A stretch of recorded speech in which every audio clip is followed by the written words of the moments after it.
Memphis Belle from the movie Memphis Belle. So that's the crew of the Memphis Belle, huh? They're just ordinary men, Colonel. They fly 24 missions without a scratch. That doesn't sound very ordinary to me. Smile? What is there to smile about, sir? You guys have finished 24 missions. One more and you get to go home. That sure make me smile.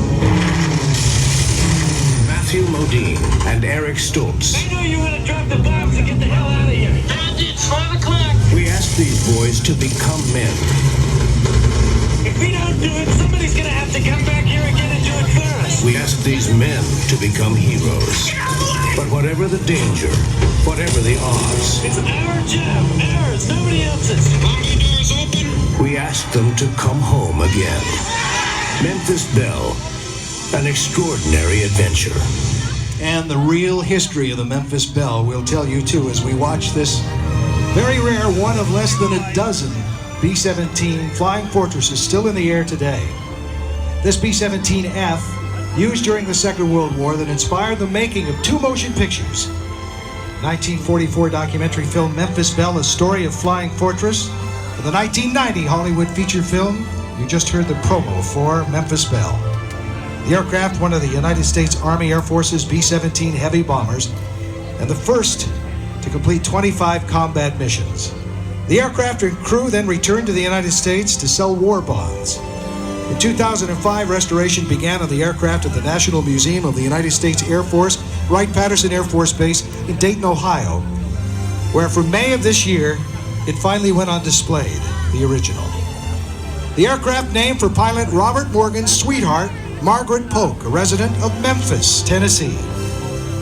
Morgan initially intended to call the aircraft Little One, which was his pet name for her, but after Morgan and co-pilot Jim Freenis saw the movie Lady for a Night, in which the leading character owns a riverboat named the Memphis Belle, he proposed that name to his crew.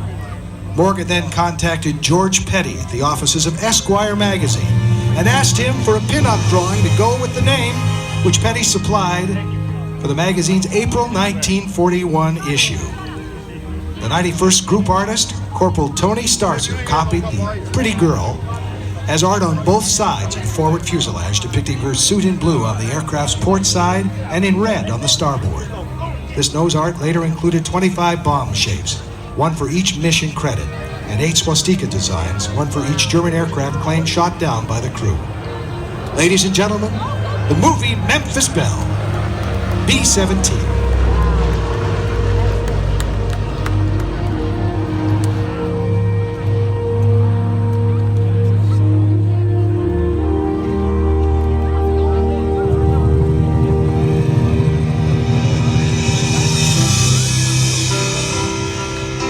As of this year, 10 aircraft remain airworthy, though none of them were ever flown in combat.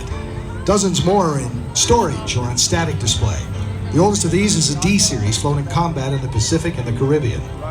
Of the 1.5 million tons of bombs dropped on Nazi Germany and its occupied territories by U.S. aircraft, 640,000 tons were dropped from B-17s.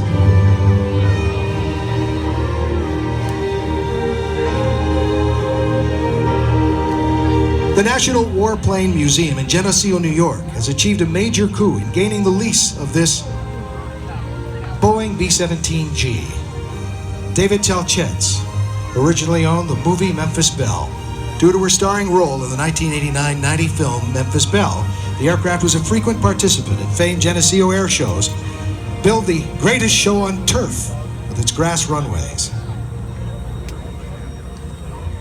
During her long-term residence at the National Warplane Museum, the movie Memphis Belle is on display to public and available for tours and providing living history flight experiences, which you can do this weekend, right here at this event, during the show, after the show, and all weekend long, as the movie Memphis Belle B-17 will be giving rides. When you see it taxi in when it's finished, head to that tent area at Show Center if you're interested in signing up to take the flight of a lifetime in this piece of flying history.